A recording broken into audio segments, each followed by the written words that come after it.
Hello guys, সবাই কেমন আছো? সো ফার্স্ট টাইম আমি এরকম একটা ব্লগ নিয়ে চলে এলাম।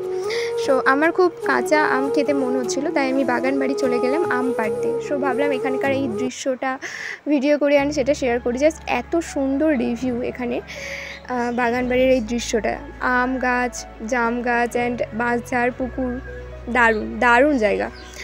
সো এই একটা রিভিউ তুলে নিলাম, মানে একটা ভিডিওস করে নিলাম। অ্যান্ড দেখছি তারপর বাঁদর, অনেকগুলো বাঁদর এসে বসে আছে। সো এটারও একটা ভিডিও নিয়ে নিলাম, একটা ক্লিপ। তো দেখছিলাম বাঁদর এসছে বলে অনেকগুলো বাচ্চা, তো আমরা এটা ছোটোবেলায় করে থাকতাম। অনেক বাচ্চা এসছে, বাঁদরগুলোকে আরও বেশি খ্যাপাচ্ছিল। সো এখানটা একটু মজা করার পরে আমি চলে গেলাম আম পাড়তে। সো একটা কাঁচা মিঠে আম পাড়ার পর আমি সেটাকে বাড়ি নিয়ে গেলাম। অ্যান্ড এখানে কিছু একটা ভিডিও করলাম, একটা দুটো ভিডিও করার পর বাড়ি গিয়ে দেখছি বাঁদরটা ছাদের উপর বসে আছে। সো যাই হোক, দেন ওই আমটাকে আমি কেটে ধুলাম। সো ধোয়ার পর একটু ক্লিন করে দেন সেটাকে কাটলাম, একটু অন্যরকমভাবে কাটলাম, দেখলাম কেমন খেতে হয়। বাট না, খেতে বা টেস্টটা খুব সুন্দর ছিল। সো কাটার পরে এটা নুন লঙ্কার গুঁড়ো দিলাম অ্যান্ড সেটা মাখালাম।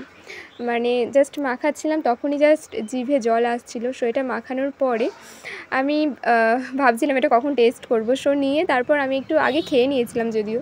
সো এটা মাখানোর পরে আবার নুন লঙ্কার গুঁড়ো দিয়ে আমি টেস্ট করছিলাম।